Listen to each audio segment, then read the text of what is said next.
ஹபீபி, இது ஒன்றும் சாதாரண அடி அல்ல. சவுதி அரேபிய அடிமைகளையே ஆட்டம் காண வைக்கும், அவர்களுடைய அஸ்திவாரத்தை அசைக்கும் யமன் ஹவுதிகளுடைய தரமான மரண அடியாகும். ஒன்றல்ல இரண்டல்ல, கிட்டத்தட்ட 60க்கும் அதிகமான சவுதி அரேபிய அதிகாரிகளையும் சவுதி அரேபிய கூட்டுப்படை அதிகாரிகளையும் கொத்தாக தட்டி தூக்கிய யமன் ஹவுதி இராணுவத்தினரும் பற்றி எரியும் யமனினுடைய போர்க்களமும்.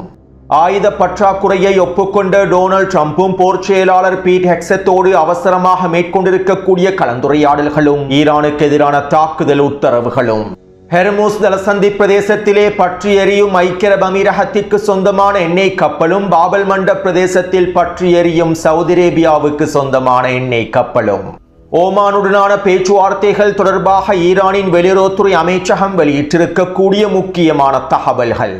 தெற்கு லெபனான் பிரதேசத்திலே ஆரம்பிக்கப்பட்டிருக்கக்கூடிய மோதல்களும் ஹிஸ்புல்லா இராணுவத்தின் அதிரடியான தாக்குதல்களும் கொத்து கொத்தாக அளிக்கப்பட்டிருக்கக்கூடிய இஸ்ரேலிய ஆக்கிரமிப்பு சிப்பாய்களும் படுகொலை செய்யப்பட்டிருக்கக்கூடிய இஸ்ரேலிய ஆக்கிரமிப்பின் 2 கட்டளை தளபதிகளும் அடிமை அரபுகளும் துரோகிகளும் ஒன்றிணைந்து ஜோர்டானிலே மேற்கொண்டிருக்கக்கூடிய அவசர பேச்சுவார்த்தைகளும் பன்னாட்டு படைப்பிரிவினுடைய புதிய தளபதியும் செங்கடல் பிரதேசத்திலே யமன் ஹவுதிகளுக்கு எதிராக களமிறங்கப் போகும் 14 நாடுகளும் ஓட ஓட விரட்டி அடிக்கப் போகும் யமன் ஹவுதி இராணுவத்தினரும் சூடு பிடிக்கும் அமெரிக்க தேர்தல் களமும் வசமாக சிக்கிக் கொண்டிருக்கக்கூடிய டொனால்ட் ட்ரம்பின் நிர்வாகமும்.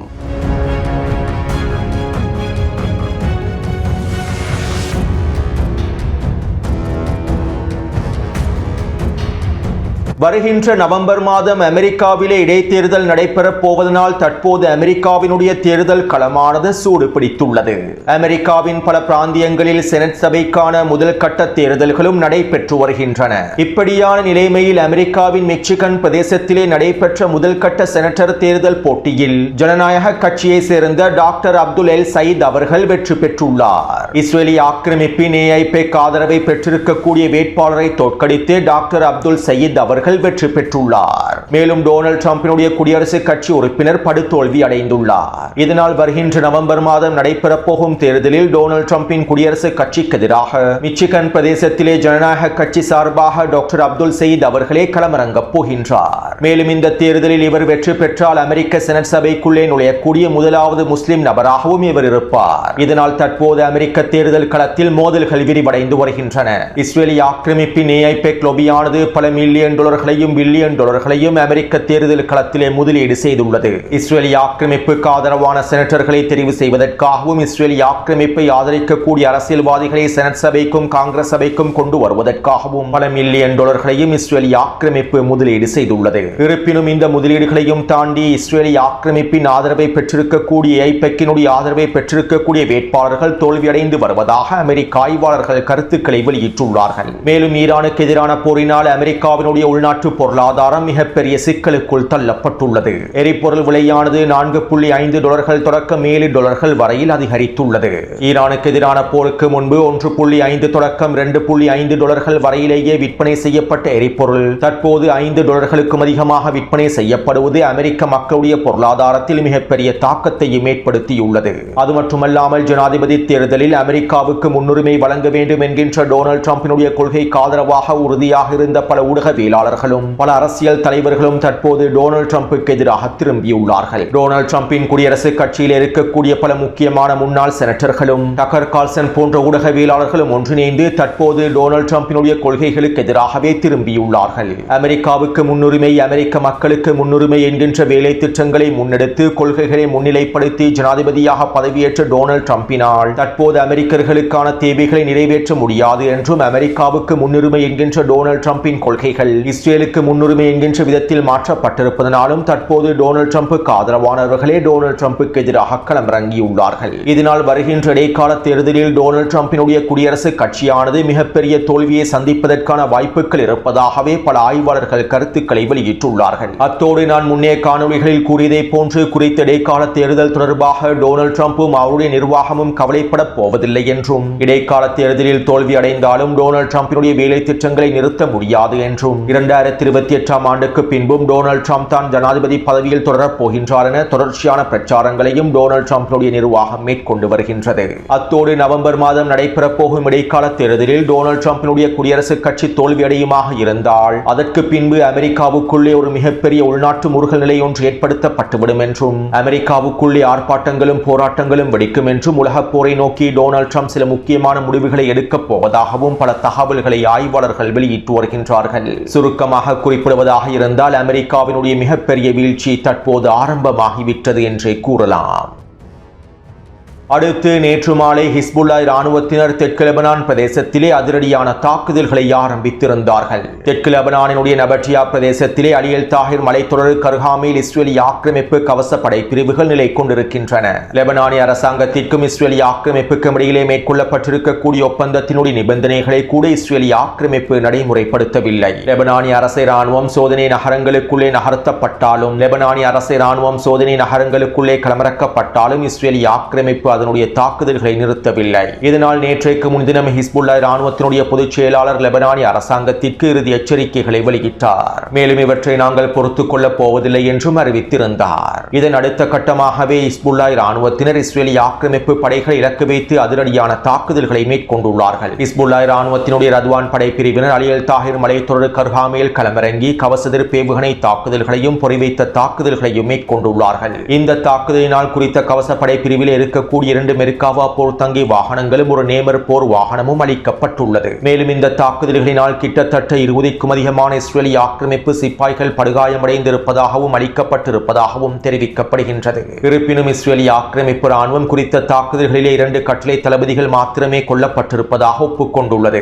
உண்மையில் ஹிஸ்புல்லா இராணுவத்தின் ரத்வான் படையினர் மேற்கொண்டிருக்கக்கூடிய தாக்குதல்களில் குறித்த போர் வாகனங்களுக்குள் இருக்கக்கூடிய கட்டளை தளபதிகளும் முக்கியமான அதிகாரிகளும் 20க்கும் அதிகமான சிப்பாய்களும் மொத்தமாக அளிக்கப்பட்டுள்ளார்கள்.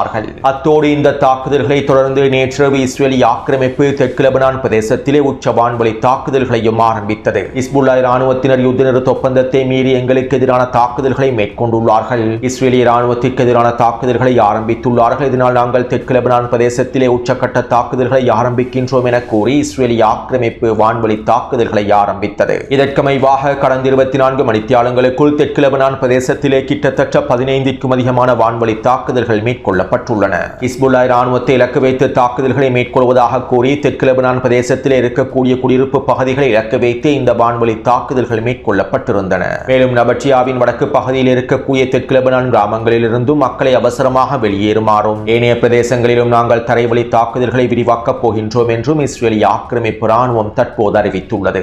இதனால் லெபனானிய களத்தில் மீண்டும் பதற்ற நிலைமையானது உச்சக்கட்டத்தை அடைந்துள்ளது. லெபனானிய அடிமை அரசாங்கத்தினால் எதுவுமே செய்ய முடியவில்லை. ஹிஸ்புல்லா இராணுவத்தினரும் இஸ்ரேலிய ஆக்கிரமிப்புக்கு எதிராக தரைவழி தாக்குதல்களை விரிவுபடுத்துவதற்கு முழுமையாக களமிறங்கி இருப்பதாக அறிவித்துள்ளார்கள். இதனால் இனி வரக்கூடிய மணித்தியாலங்களில் தெற்கு லெபனான் பிரதேசத்திலே மோதல்கள் உச்சக்கட்டத்தை நோக்கி நகரப் போகின்றன. அடுத்து ஹெர்மூஸ் ஜலசந்தி பிரதேசம் தொடர்பான பேச்சுவார்த்தைகள் ஓமானோடு நடைபெற்று வருகின்றன. மேலும் இந்த பேச்சுவார்த்தைகளுக்கு மத்தியில் சர்வதேச கப்பல் நிறுவன சங்கங்கள் தற்போது ஐநாவினுடைய பாதுகாப்பு சபைக்கு சில முன்மொழிவுகளையும் கோரிக்கைகளையும் முன்வைத்துள்ளார்கள். அமெரிக்காவினுடைய வழிகாட்டுதலுக்கு அமைவாகவும் அடிமை அரபு தலைவர்களுடைய வழிகாட்டுதலுக்கு அமைவாகவுமே இந்த சர்வதேச கப்பல் நிறுவனத்தின் சங்கங்கள் தற்போது ஐநாவினுடைய பாதுகாப்பு சபையில் குறித்த கோரிக்கைகளை முன்வைத்திருப்பதாக தெரிவிக்கப்படுகின்றது. இனி வரக்கூடிய நாட்களில் குறித்த கோரிக்கை தொடர்பான வாக்கெடுப்புகள் நிகழ்த்தப்படும் என்றும் தெரிவிக்கப்படுகின்றது. இந்த வாக்கெடுப்பு முழுமையாக நிறைவேற்றப்படுமாக இருந்தால் ஹெர்மூஸ் ஜலசந்தி பிரதேசத்தை ஈரான் முழுமையாக திறக்க வேண்டும் என்றும் எந்தவிதமான கட்டணங்களும் மறைவிடப்படக்கூடாது என்றும் இதற்கு ஈரான் சம்மதிக்காவிட்டால் ஈரானுக்கு எதிரான இராணுவ நடவடிக்கைகளை உத்தியோகபூர்வமாக ஆரம்பிப்பதற்கான வேலை திட்டங்கள் மேற்கொள்ளப்படும் என்றும் ஐநாவினுடைய பிரதிநிதிகள் ஊடகங்களுக்கும் கருத்துக்களை வெளியிட்டுள்ளார்கள். அடுத்து ஈரானுக்கும் ஓமானுக்கும் இடையிலே நடைபெற்று வரக்கூடிய பேச்சுவார்த்தைகள் தொடர்பாக ஈரானின் வெளியுறவுத்துறை அமைச்சகத்தின் துணை செயலாளர் இவ்வாறு தெரிவித்துள்ளார். நாங்கள் ஹெர்மூஸ் ஜலசந்தி பிரதேசத்தினை மீண்டும் திறப்பது தொடர்பாகவும் ஹெர்மூஸ் ஜலசந்தி பிரதேசத்தினை கூட்டாக கட்டுப்படுத்துவது தொடர்பாகவும் ஓமானோடு பேச்சுவார்த்தைகளை மேற்கொண்டு வருகின்றோம். இந்த பேச்சுவார்த்தைகள் தற்போது பாசிட்டிவான நேர்மறையான விதத்திலேயே நடைபெற்று வருகின்றது. ஹெர்மூஸ் ஜலசந்தி பிரதேசத்திற்குள்ளே நுழைவது தொடர்பாகவும் ஹெர்மூஸ் ஜலசந்தி பிரதேசத்தை விட்டு வெளியேறுவது தொடர்பாகவும் ஹெர்மூஸ் ஜலசந்தி பிரதேசத்தை கூட்டாக கட்டுப்படுத்துவது தொடர்பாகவும் ஈரானிய இராணுவத்தின் கண்காணிப்பு தொடர்பாகவும் ஓமானுடனான கொள்கை அளவிலான புரிதல்கள் தொடர்பாகவுமே தற்போது நாங்கள் பேச்சுவார்த்தைகளை மேற்கொண்டு வருகின்றோம். மேலும் ஓமானுடனான பேச்சுவார்த்தைகள் தற்போது இறுதி செய்யக்கூடிய தருவாயை எட்டியுள்ளன.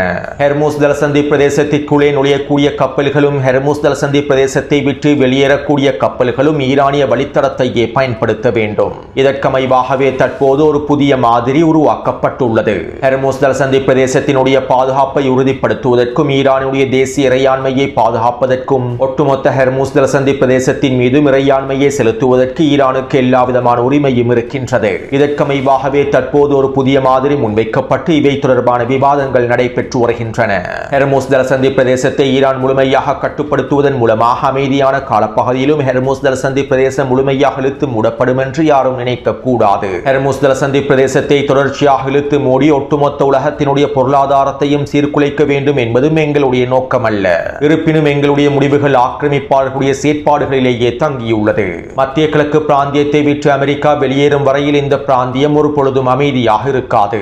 ஈரானுக்கு எதிரான அச்சுறுத்தல்களும் எதிர்ப்பற்றுகளுக்கு எதிரான அச்சுறுத்தல்களும் தொடரும் வரையில் இந்த பிராந்தியம் அமைதியாக இருக்காது. மேலும் ஈரானுக்கு எதிரான தாக்குதல்கள் தொடரப்படும் போது, எதிர்ப்பற்றுகளுக்கு எதிரான தாக்குதல்கள் தொடரப்படும் போது, அமைதியானது சீர்குலைக்கப்படும் போது ஹெர்மூஸ் ஜலசந்தி பிரதேசத்தினை முழுமையாக இழுத்து மூடுவதற்கான எல்லா விதமான உரிமையும் எங்களுக்கு இருக்கின்றது. தேவைப்படும் போதெல்லாம் ஹெர்மூஸ் ஜலசந்தி பிரதேசத்தினை நாங்கள் இழுத்து மூடுவோம். அமைதியான காலத்தில் எவ்வாறு ஈரானிய வழித்தடத்தை பயன்படுத்தி கப்பல் போக்குவரத்தை மேற்கொள்வதற்கு நாங்கள் அனுமதிகளை வழங்குகின்றோமோ அதே போன்று போர்க்காலத்திலே ஹெர்மூஸ் ஜலசந்தி பிரதேசத்தினை இழுத்து மூடுவோம். அத்தோடு ஓமானுக்கும் ஈரானுக்கும் இடையிலே மேற்கொள்ளப்பட்டிருக்கக்கூடிய பேச்சுவார்த்தைகளில் எக்காரணம் கொன்றும் மூன்றாவது தரப்பினர் தலையிடவே கூடாது. ஹெர்மூஸ் ஜலசந்தி பிரதேசம் தொடர்பாக ஓமானோடு மாத்திரமே நாங்கள் பேச்சுவார்த்தைகளை மேற்கொள்கின்றோம். இந்த பேச்சுவார்த்தைகளில் அமெரிக்காவோ அல்லது ஏனைய அவர்களுடைய நண்பர்களோ தலையிட்டால் இந்த பேச்சுவார்த்தைகள் முழுமையாக முறிவடைந்துவிடும். எங்களுடைய பார்வையில் ஹெர்மூஸ் ஜலசந்தி பிரதேசத்திலே வெளிநாட்டு தலையீடு இருக்கக்கூடாது. ஹெர்மூஸ் ஜலசந்தி பிரதேசம் தொடர்பாக பேச்சுவார்த்தைகளை மேற்கொள்வதற்கு ஈரானுக்கும் ஓமானுக்கும் மாத்திரமே உரிமைகள் இருக்கின்றன. அதே நேரம் பாரசீக வளைகுடா பிரதேசத்திலே ஈரான் அதனுடைய ஆதிக்கத்தை தொடர்ச்சியாக நிலைநாட்டும். இதற்கமைவாக ஹெர்மூஸ் ஜலசந்தி பிரதேசத்திலே ஒட்டுமொத்த கண்காணிப்பையும் கட்டுப்பாட்டையும் ஈரான் தக்க வைத்துக் கொள்ளும். இவ்வாறு ஒட்டுமொத்த கட்டுப்பாட்டையும் கண்காணிப்பையும் தக்க வைத்துக் கொள்ளும் நோக்கத்தோடு நாங்கள் ஓமானோடு பேச்சுவார்த்தைகளை மேற்கொண்டு வருகின்றோம் என ஈரானினுடைய துணை வெளியுறவுத்துறை அமைச்சர் தெரிவித்துள்ளார். அடுத்து அமெரிக்காவுக்கு ஏற்பட்டிருக்கக்கூடிய ஆயுத பற்றாக்குறை தொடர்பான தகவல்களை டொனால்ட் ட்ரம்ப் ட்ரூத் சோஷியல் தளத்தில் மறுத்துள்ளார். இருப்பினும் இதனை மறுப்பதற்காக டொனால்ட் ட்ரம்ப் ட்ரூத் சோஷியல் தளத்திலே வெளியிட்டிருக்கக்கூடிய கருத்துக்களே அமெரிக்க இராணுவத்திற்கு ஆயுத பற்றாக்குறை ஏற்பட்டிருப்பதனை உறுதி செய்துள்ளது. அமெரிக்காவிடம் பெரும்பாலான ஆயுதங்கள் இன்னும் இருக்கின்றன. தேவைக்கேற்ப அதிகளவான ஆயுதங்கள் தயாரிக்கப்பட்டு அமெரிக்காவுக்குள்ளே கொண்டு வரப்படுகின்றன. பாதுகாப்பு நிறுவனங்கள் எங்களுடைய நாட்டுக்குள்ளேயே அதிக எண்ணிக்கையிலான ஆயுத உற்பத்திகளை தொடர்ச்சியாக மேற்கொண்டு வருகின்றார்கள். எங்களுடைய ஆயுத இருப்பு தொடர்பான தகவல்களை கசியவிடக்கூடிய அதிகாரிகளுக்கு எதிராக நான் கடுமையான தண்டனைகளை வழங்கப் போகின்றேன். அவர்களுக்கு நீண்ட சிறை தண்டனையையும் நான் உத்தரவிட்டுள்ளேன் என டொனால்ட் ட்ரம்ப் தெரிவித்துள்ளார். டொனால்ட் ட்ரம்பினுடைய இந்த கருத்துக்களே அமெரிக்க இராணுவத்திற்கு ஆயுத பற்றாக்குறை ஏற்பட்டுள்ளது என்பதனையும் இந்த தகவல்களை கசியவிட்டிருக்கக்கூடிய அதிகாரிகளுக்கு எதிராக டொனால்ட் ட்ரம்ப் கடுமையான சிறை தண்டனைகளை விதித்திருப்பதனையும் எங்களுக்கு தெளிவாக புரிந்து கொள்ள முடியும். அது மட்டுமல்லாமல் நேற்றிரவு டொனால்ட் ட்ரம்ப் அவசரமாக கேம்ப் டேவிட் தளத்திற்கு சென்றிருப்பதாகவும் அமெரிக்க போர் செயலாளர் பீட் ஹெக்ஸத்தை சந்தித்து கலந்துரையாடல்களை மேற்கொண்டிருப்பதாகவும் தகவல்கள் வெளியாகியுள்ளன. இதன்போது அமெரிக்க ஆயுதங்களில் பற்றாக்குறை இருந்தாலும், வான் பாதுகாப்பு அமைப்புகளில் மிகப்பெரிய பற்றாக்குறை இருந்தாலும் அவை ஈரானுக்கு எதிரான தாக்குதல்களில் தாக்கத்தை ஏற்படுத்தாது என்றும், இதனால் இந்த நிலைப்பாடுகளை புறக்கணிக்குமாறும் ஈரானுக்கு எதிரான அடுத்த கட்ட நடவடிக்கைகளை ஆரம்பிக்குமாறும் டொனால்ட் ட்ரம்ப் பீட் ஹெக்ஸத்தோடு கலந்துரையாடல்களை மேற்கொண்டிருப்பதாக அமெரிக்காவினுடைய ஊடகங்கள் உறுதிப்படுத்தியுள்ளன. அதாவது ஆயுத பற்றாக்குறை இருந்தாலும் பரவாயில்லை, மத்திய கிழக்கு பிராந்தியத்திலே ஈரானிய ஏவுகணைகளை சுட்டு வீழ்த்துவதற்கு வான் பாதுகாப்பு அமைப்புகளுடைய பற்றாக்குறை இருந்தாலும் பரவாயில்லை, ஈரானுக்கு எதிரான புதிய தாக்குதல் திட்டத்தினை அவசரமாக களமிறக்கி ஈரானுக்கு எதிரான தாக்குதல்களை ஆரம்பிக்குமாறு டொனால்ட் ட்ரம்ப் போர் செயலாளர் பீட் ஹெக்ஸத்திற்கு வழிகாட்டி இருப்பதாகவே அமெரிக்க ஊடகங்கள் தெரிவித்துள்ளன. அதாவது அண்டப்புழுகன் டொனால்ட் ட்ரம்ப் ஆயுத பற்றாக்குறைகளுக்கு மத்தியில் ஈரானுக்கு எதிரான புதிய தாக்குதல் திட்டங்களை நடைமுறைப்படுத்துவதற்கான உத்தரவுகளை தற்போது பிறப்பித்துள்ளார். இதனால் இன்னும் 24 மணித்தியாலங்களுக்குள் அல்லது 48 மணித்தியாலங்களுக்குள் ஈரானுக்கு எதிரான தாக்குதல்கள் ஆரம்பிக்கப்படுவதற்கான வாய்ப்புகள் இருப்பதாகவும் அமெரிக்க ஆய்வாளர்கள் கருத்துக்களை வெளியிட்டு வருகின்றார்கள். அத்தோடு பிராந்தியத்திலே பதற்றங்கள் உச்சக்கட்டத்தை நோக்கி நகர்ந்து கொண்டிருக்கக்கூடிய வேளையில் ஈரானுக்கு எதிரான அடுத்த கட்ட தாக்குதல்கள் ஆரம்பிக்கப்பட போகின்ற வேளையில் யமன் ஹவுதிகள் சவுதி அரேபியாவுக்கு எதிரான தாக்குதல்களை விரிவுபடுத்தி வரக்கூடிய வேளையில் சவுதி அரேபிய வெளியுறவுத்துறை அமைச்சர் அவசரமாக ஜோர்டானுக்கு விஜயம் செய்துள்ளார். மேலும் துரோகி அர்துகானின் வெளியுறவுத்துறை அமைச்சர் ஹக்கன் ஃபிதானும் பாகிஸ்தானிய அடிமையினுடைய வெளியுறவுத்துறை அமைச்சரும் ஜோர்டானிய வெளியுறவுத்துறை அமைச்சரும் ஒன்றிணைந்து விசேட கலந்துரையாடல்களை மேற்கொண்டுள்ளார்கள். இதன்போது ஈரானுக்கு எதிரான அடுத்த கட்ட தாக்குதல்கள் தொடர்பாக ஹெர்மோஸ் ஜலசந்தி பிரதேசத்தை முழுமையாக திறப்பது தொடர்பாகவும் பிராந்திய பதற்ற நிலைமைகள் தொடர்பாகவும் செங்கடல் பிரதேசத்திலே சவுதி அரேபியாவுக்கு எதிராக விடுக்கப்பட்டிருக்கக்கூடிய முற்றுகையை முடிவுக்கு கொண்டு வருவது தொடர்பாகவும் யமன் ஹவுதிகளுக்கு எதிரான அடுத்த கட்ட நடவடிக்கைகள் தொடர்பாகவும் அடிமை சவுதி அரேபிய வெளியுறவுத்துறை அமைச்சரின் தலைமைக்கு கீழால் விசேட பேச்சுவார்த்தைகள் மேற்கொள்ளப்பட்டிருப்பதாக தெரிவிக்கப்படுகின்றது. யமன் ஹவுதிகளின் செங்கடல் பிரதேச முற்றுகையை முடிவுக்கு கொண்டு வருவதற்காக சவுதி அரேபியா பன்னாட்டு கூட்டுப்படை ஒன்றை உருவாக்கியுள்ளது. 14 நாடுகளை உள்ளடக்கியிருக்கக்கூடிய படைக்குழு ஒன்றை உருவாக்கியுள்ளது. இவை தொடர்பாக கடந்த வாரமே நான் காணொலிகளில் தெரிவித்திருந்தேன். மேலும் யமன் ஹவுதிகளுக்கு எதிராக சவுதி அரேபியாவுக்கு ஆதரவாக துருக்கியும் பாகிஸ்தானும் முழுமையாக களமிறங்கியுள்ளார்கள். இதன் அடிப்படையிலேயே சவுதி அரேபிய அடிமையின் வெளியுறவுத்துறை அமைச்சருடைய தலைமையில் இந்த விசேட பேச்சுவார்த்தைகள் மேற்கொள்ளப்பட்டுள்ளன. மேலும் இதன்போது பன்னாட்டு படைகளை யமன் ஹவுதிகளுக்கு எதிராக செங்கடல் பிரதேசத்திலே களமிறக்குவது தொடர்பாகவும் டிஜிபவுட்டியில் இருக்கக்கூடிய இராணுவ தளத்திலிருந்து யமன் ஹவுதிகளுக்கு எதிராக கடல் வழியாக தாக்குதல்களை ஆரம்பிப்பது தொடர்பாகவும் முடிவுகள் எடுக்கப்பட்டிருப்பதாகவும் சில ஆதாரங்கள் சுட்டிக்காட்டியுள்ளன.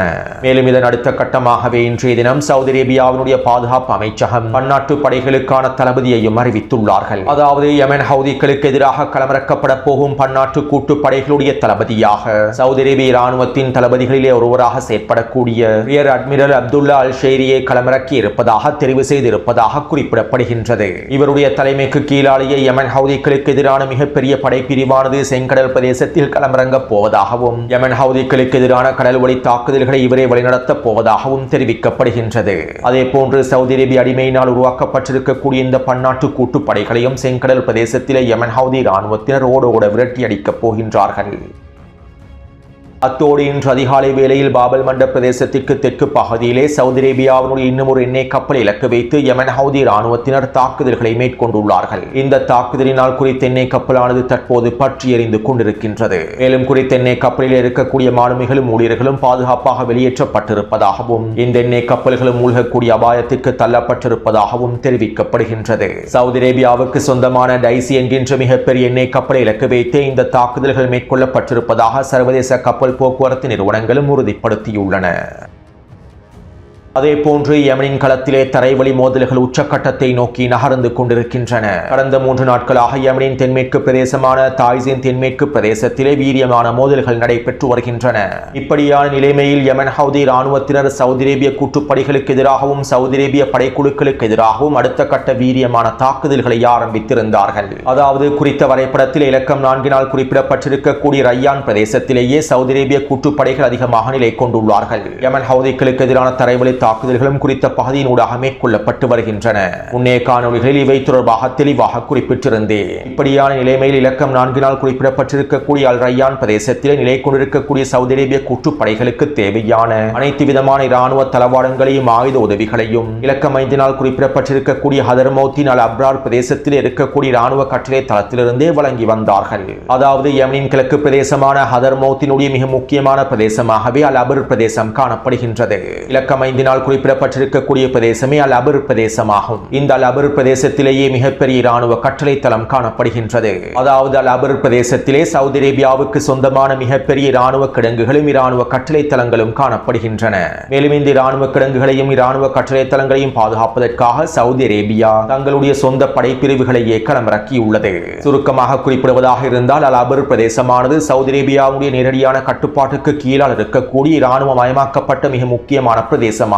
மேலும் இந்த பகுதியில் இருக்கக்கூடிய இராணுவ கட்டளை தளத்திலிருந்தே சவுதி அரேபிய கூட்டுப்படைகளுக்கான இராணுவ உதவிகளும் தளவாடங்களும் ஆயுதங்களும் தொடர்ச்சியாக வழங்கப்படுகின்றன. இப்படியான நிலைமையிலேயே இன்று மதியம் அல் அபர் பிரதேசத்தில் இருக்கக்கூடிய அல் ரூபிக் கட்டளை தளத்தை இலக்கு வைத்து யமன் ஹவுதிகள் ஏவுகணை தாக்குதல்களை மேற்கொண்டுள்ளார்கள். குறித்த கட்டளை தளத்திலே சவுதி அரேபியாவுடைய அதிகாரிகளும் சவுதி அரேபிய கூட்டுப்படைகளுடைய அதிகாரிகளும் கட்டளை தளபதிகளும் நிலை கொண்டிருக்கக்கூடிய பகுதியை இலக்கு வைத்து யமன் ஹவுதிகள் இந்த துல்லியமான தாக்குதலை மேற்கொண்டுள்ளார்கள். இந்த ஏவுகணை தாக்குதல்களினால் சவுதி அரேபிய அதிகாரிகள் அதிகாரிகள் தளபதிகள் சவுதி அரேபிய கூட்டுப்படை அதிகாரிகள் தளபதிகள் நிலை கொண்டிருக்கக்கூடிய பிரதேசம் முழுமையாக அளிக்கப்பட்டுள்ளது. மேலும் இந்த ஏவுகணை தாக்குதலினால் 40க்கும் அதிகமான சவுதி அரேபிய அதிகாரிகளும் சவுதி அரேபிய கூட்டுப்படை அதிகாரிகளும் தளபதிகளும் கொத்தாக அளிக்கப்பட்டுள்ளார்கள். அத்தோடு இந்த தாக்குதலை தொடர்ந்து படுகாயமடைந்த சவுதி அரேபிய அதிகாரிகளையும் சவுதி அரேபிய கூட்டுப்படை அதிகாரிகளையும் கொண்டு செல்வதற்கான வேலை திட்டங்கள் மும்முரமாக மேற்கொள்ளப்பட்டிருந்தன. 40க்கும் அதிகமான அதிகாரிகள் கொல்லப்பட்டதற்கு பின்பு 100க்கும் அதிகமான அதிகாரிகள் சிப்பாய்கள் படுகாயமடைந்ததற்கு பின்பு படுகாயமடைந்த அதிகாரிகளுக்கும் சிப்பாய்களுக்கும் அவசர சிகிச்சை வழங்குவதற்கான வேலை திட்டங்கள் முன்னெடுக்கப்பட்டிருந்தன. இந்த சந்தர்ப்பத்திலே யமன் ஹவுதி இராணுவத்தினர் படுகாயமடைந்த சவுதி அரேபிய அதிகாரிகளையும் சவுதி அரேபிய கூட்டுப்படை அதிகாரிகளையும் இலக்கு வைத்து 2ஆம் கட்ட ட்ரோன் தாக்குதல்களை மேற்கொண்டார்கள். குறித்த பகுதிக்கு விரைந்த மீட்பு படைகளை இலக்கு வைத்து உச்சக்கட்ட ட்ரோன் தாக்குதல்களை மேற்கொண்டார்கள். இந்த ட்ரோன் தாக்குதலினால் படுகாயமடைந்த சவுதி அரேபிய அதிகாரிகளும் சிப்பாய்களும் கூட்டுப்படை அதிகாரிகளும் சிப்பாய்களும் கொத்தாக அளிக்கப்பட்டுள்ளார்கள். இதனால் தற்போது குறித்த பகுதியிலே அவசர கால நிலைமை செயற்படுத்தப்பட்டுள்ளது. மேலும் தற்போது கிடைக்கப்பெற்றிருக்கக்கூடிய தகவல்களுக்கு அமைவாக கிட்டத்தட்ட 100க்கும் அதிகமான சவுதி அரேபிய அதிகாரிகளும் சிப்பாய்களும் கூட்டுப்படை அதிகாரிகளும் சிப்பாய்களும் கொல்லப்பட்டிருப்பதாகவும் 200க்கும் அதிகமான அதிகாரிகளும் சிப்பாய்களும் படுகாயமடைந்திருப்பதாகவும் மிக முக்கியமான ஆயுத கிடங்குகள் வெடித்து சிதறி இருப்பதாகவும் இதனால் ஏற்பட்டிருக்கக்கூடிய இழப்பானது பேரிழப்பாக மாறியிருப்பதாகவும் அதர்மோத் பகுதியில் இருக்கக்கூடிய ஊடகங்கள் உறுதிப்படுத்தியுள்ளன. அதாவது யமன் ஹவுதி இராணுவத்தினர் மேற்கொண்டிருக்கக்கூடிய இந்த தாக்குதல் சாதாரண தாக்குதல் அல்ல, மிகவும் துல்லியமாக மேற்கொள்ளப்பட்டிருக்கக்கூடிய பேரழிவை ஏற்படுத்தக்கூடிய தாக்குதலாகும். இந்த தாக்குதலினால் தற்போது சவுதி அரேபிய அடிமைகளே ஆடிப்போயுள்ளார்கள். யமன் ஹவுதிகளுக்கு எதிரான தரைவழி தாக்குதல்களை மேற்கொள்வதற்கு குறித்த இராணுவ கட்டளை தளமும் அதிகாரிகளும் கட்டளை தளபதிகளும் மிக முக்கியமாக காணப்பட்டார்கள். இவர்களை இலக்கு வைத்தே தற்போது யமன் ஹவுதி இராணுவத்தினர் தாக்குதல்களை மேற்கொண்டிருப்பதனால் இது சவுதி அரேபியாவுக்கு நினைத்து கூட பார்க்க முடியாத பேரிழப்பை ஏற்படுத்தியுள்ளது. அத்தோடு யமன் ஹவுதி இராணுவத்தினுடைய இந்த தாக்குதல்களை இன்னும் முடிவடையவில்லை. யமன் ஹவுதி இராணுவத்தினர் சவுதி அரேபிய கூட்டுப்படைகளுக்கு எதிராக அடுத்த கட்ட தரைவழி தாக்குதல்களை ஆரம்பித்து விட்டதாகவும் அறிவித்துள்ளார்கள். மேலும் இனி வரக்கூடிய மணித்தியாலங்களில் சவுதி அரேபியா யமன் ஹவுதிகளுக்கு எதிரான வான்வழி தாக்குதல்களை மேற்கொள்ளப் போவதாகவும் அவ்வாறு வான்வழி தாக்குதல்கள் மேற்கொள்ளப்பட்டால் சவுதி அரேபியாவின் எண்ணெய் தளங்கள் இறக்க வைத்து அடுத்த கட்ட உச்ச தாக்குதல்களை யமன் ஹவுதிகள் மேற்கொள்ளப் போவதாகவும் தெரிவிக்கப்படுகின்றது. எனவே யமனினுடைய போர்க்களமானது மிகப்பெரிய தீப்பிழம்பாக மாறி வருகின்றது. அத்தோடு இந்த காணொலி தொடர்பான கருத்துக்களை பதிவிடுங்கள். தொடர்ந்தும் என்னுடன் இணைந்திருங்கள். நன்றி, வணக்கம்.